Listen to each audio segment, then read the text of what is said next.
Welcome. So as you know, in the previous video, we had stopped at this point saying that absorption happens at three levels of glucose. From the lumen, intestinal lumen, it has to enter first into the cell. That is your first checkpoint. From the cell, it has to now enter into the blood vessels. That is your second checkpoint or second gate. From the blood vessels, it has to now go into the tissue cells. That is your third place. Ultimately, now it will be into the cell finally, right? So let us take the first one, lumen to cell absorption. Well, is it a passive movement or an active movement? Well, it is an energy requiring process that transports glucose against the concentration gradient, low concentration of glucose to high concentration of glucose. When this has to happen, there has to be a carrier. So it is basically a carrier mediated process. The movement of glucose is coupled to concentration gradient of sodium. You remember in the first class I said that there is a curd rice which has rice, milk, curds and a pinch of salt. Remember the importance of this pinch of salt. Salt has sodium chloride. If you want the glucose to be absorbed better, you have to have sodium chloride or sodium in the food.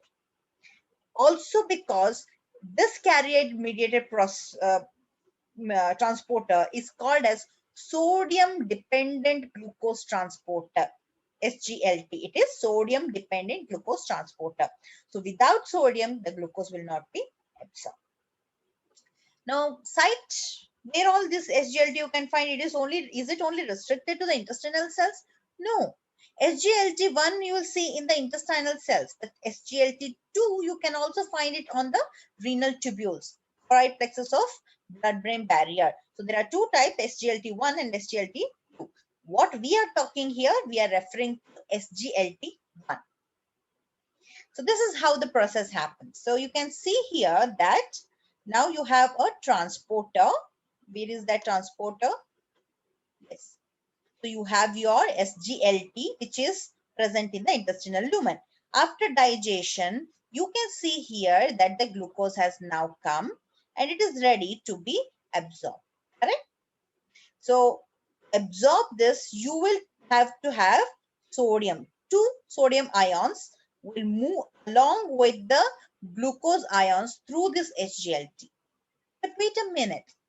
Didn't we say that it is an energy driven process? But I don't see using any ATP here. Where is the ATP here? Okay. So now as you know that, to maintain the electrical neutrality of the cell, electrical balance of the cell, you have already brought in 2 sodium molecules for every glucose that you have absorbed, and it needs to be pumped out, right? So what the cells will do, they will pump out 3 sodium ions and will take in 2 potassium ions by sodium potassium ATPase pump. This is where your ATP is involved, and that's why we call this process of absorption of glucose at the luminal surface an energy driven process. Okay, so what happens to this glucose which has got inside? It will move out from this by a transporter which is called as GLUT.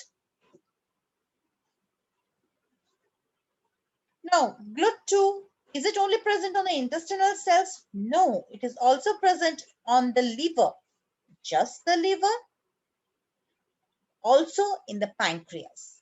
So 3 places you will see GLUT2, where on the intestinal uh, cell facing the blood circulation, in the liver, and as well as in the pancreas. So where do you see the GLUT4? It is present in adipose tissue and in the muscle. What about GLUT1 and 3?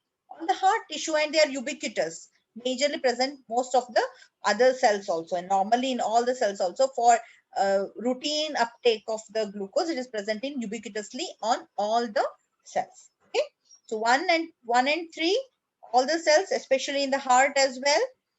2 is present in 3 places: intestine, liver, pancreas. 4 is present in adipose tissue as well as on the muscle cells. leave you up with a question.